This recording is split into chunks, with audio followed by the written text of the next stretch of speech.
नमस्कार आप सभी को। आज हम सामाजिक समस्याओं के अंतर्गत ग्रामीण समस्याओं का अध्ययन करेंगे। भारत गांवों का देश है। भारतीय जनसंख्या का 70% गांवों में निवास करता है और अधिकतर लोग कृषि आधारित व्यवसायों में ही कार्यरत हैं। तो हम देखते हैं कि प्राचीन भारतीय गांवों का जो उल्लेख हमें वेदों में या शास्त्रों में मिलता है वो आदर्श गणतंत्र और स्वावलंबी समाज के रूप में मिलता है। उस समय का ग्रामीण जीवन सुख और आनंद से परिपूर्ण था। ग्रामीण प्रकृति के अधिक निकट, सादा जीवन और उच्च विचार रखने वाले थे। किंतु अंग्रेज़ों के आने के बाद हमारे ग्रामों की दशा बिगड़ने लगी, लघु उद्योग बंद हुए, गांवों में अनेक समस्याएं पनपने लगीं, सामाजिक विघटन की स्थिति उत्पन्न हुई और अनेक समस्याओं ने जन्म लिया। जमींदारी प्रथा के कारण किसानों का शोषण हुआ, किसान गरीब और ऋण में डूबे। संयुक्त परिवार, जाति प्रथा, धर्म, ग्राम पंचायत आदि संस्थाओं का विघटन होने लगा। तो इन सब के कारण गांवों में अनेक समस्याओं को जन्म हुआ। तो वीवर के अनुसार सामाजिक समस्या एक ऐसी दशा है जो चिंतन, तनाव, संघर्ष या नैराश्य से उत्पन्न होती है।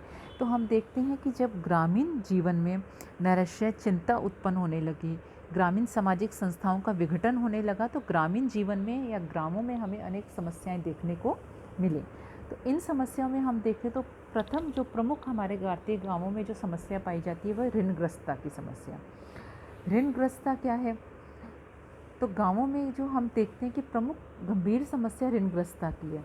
यहाँ प्राकृतिक साधनों की प्रचुरता, भूमि का उपजाऊपन, खनिज भंडारों की बहुलता आदि के बावजूद भी ग्रामीण अर्थव्यवस्था हमारी पतनोन्मुख है। यहाँ के किसान दरिद्रता और ऋण के बंधन में जकड़े हुए हैं। भारत के गांवों के किसान के बारे में कहा जाता है कि वह ऋण में ही पैदा होता है, ऋण में ही जीवन बिताता है और ऋण में ही मरता है और पीछे वालों के लिए भी ऋण ही छोड़ जाता है। तो हमारे यहाँ हम देखते हैं कि गांवों में जो ऋणग्रस्त है वो एक बहुत बड़ी प्रॉब्लम है। इसके कारण क्या है? तो हमारे भारतीय गांवों में किसानों की कम आय है, भूमि पर जनसंख्या का दबाव बहुत अधिक है, अर्थात परिवार में लोगों के पास भूमि कम है लेकिन परिवार के लोगों की संख्या इतनी अधिक है कि उनमें यदि उस भूमि का बंटवारा किया जाए तो बहुत छोटे टुकड़े सबके हिस्से में आएंगे। तो छोटी भूमि पर लोग खाने वाले अधिक हैं, जिसकी वजह से परिवार में गरीबी रहती है। कुटीर उद्योगों का अभाव है, गिरा हुआ स्वास्थ्य है, कृषि की अनिश्चितता है, मुकदमेबाजी है, कृषि का मानसून पर निर्भरता है, अशिक्षा है आदि कारणों से हम देखते हैं कि भारतीय गांवों में ऋणग्रस्तता हमें देखने को मिलती है। तो इस ऋणग्रस्तता के दुष्परिणाम क्या हैं? तो हम देखते हैं कि इसके दुष्परिणाम क्या हैं कि वहाँ पे लोगों में अनेक बुराइयाँ आई हैं। लोगों में बेकारी है, भूखमरी है, चिकित्सा की सुविधाएं नहीं है, उनकी कार्य क्षमता पर प्रभाव पड़ता है, कृषि के उन्नत खाद बीज नहीं वो लोग खरीद पाते, शिक्षित नहीं है वो लोग। तो हमें इस ऋणग्रस्तता के समाज पर अनेक दुष्प्रभाव देखने को मिलते हैं।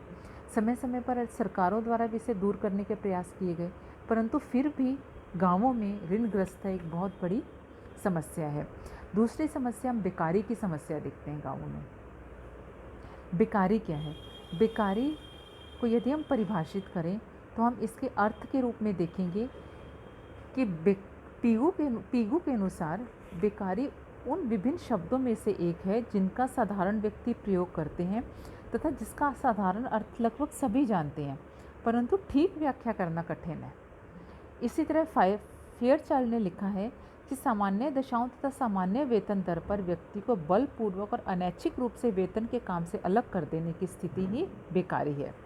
जी.आर. मैदान लिखते हैं, उस देश में बेकारी है जहाँ स्वस्थ शरीर वाले ऐसे व्यक्तियों को मजदूरी के सामान्य स्तर पर काम नहीं मिल पाता जिस पर कि वो काम करना चाहते हैं, तो हम उसे बेकारी कहेंगे। डी मेलो ने बेकार व्यक्ति उस व्यक्ति को माना है जो अपनी इच्छा होते हुए भी वेतनभोगी कार्य नहीं कर पा रहा है। तो हमने देखा कि बेकारी के प्रमुख 5 तत्व हैं। पहला तो इच्छा, कि जो व्यक्ति बेकार है उसकी काम करने की इच्छा रखता हो वह। दूसरा, उसमें इच्छा के साथ योग्यता का होना ज़रूरी है।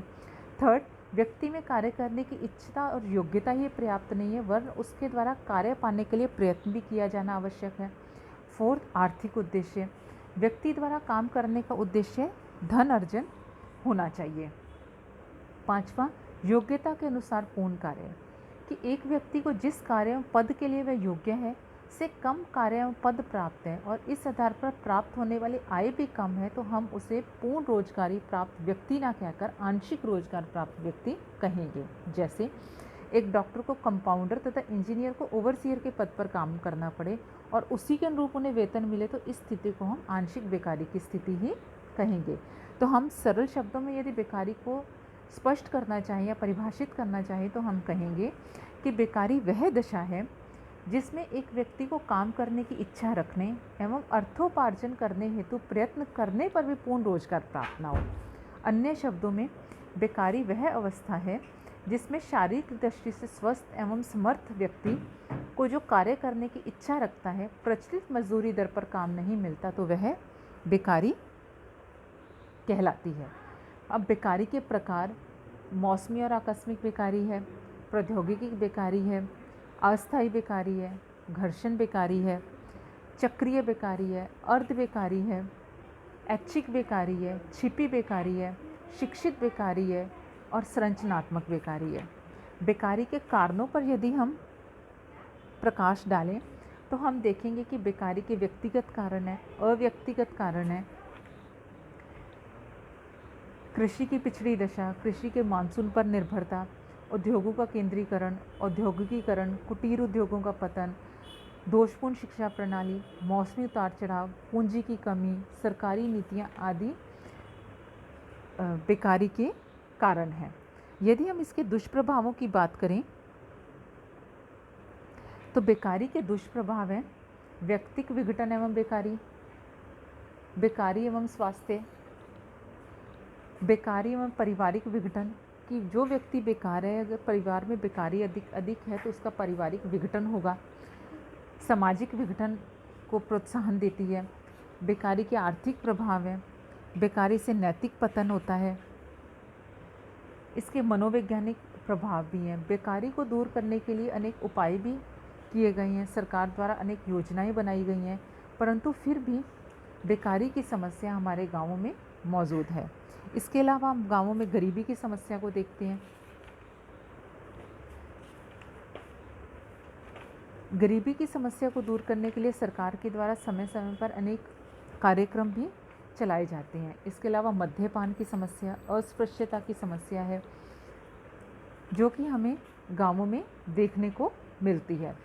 इन सभी समस्याओं से हमारे ग्रामीण गांव ग्रस्त हैं। इनको दूर करने के लिए भी सरकार के द्वारा अनेक योजनाएं और प्रोत्साहन हेतु अनेक नीतियां चलाई जाती हैं ताकि गांवों से इन समस्याओं को दूर किया जा सके और हमारे गांवों को आर्थिक रूप से आत्मनिर्भर बनाया जा सके। धन्यवाद।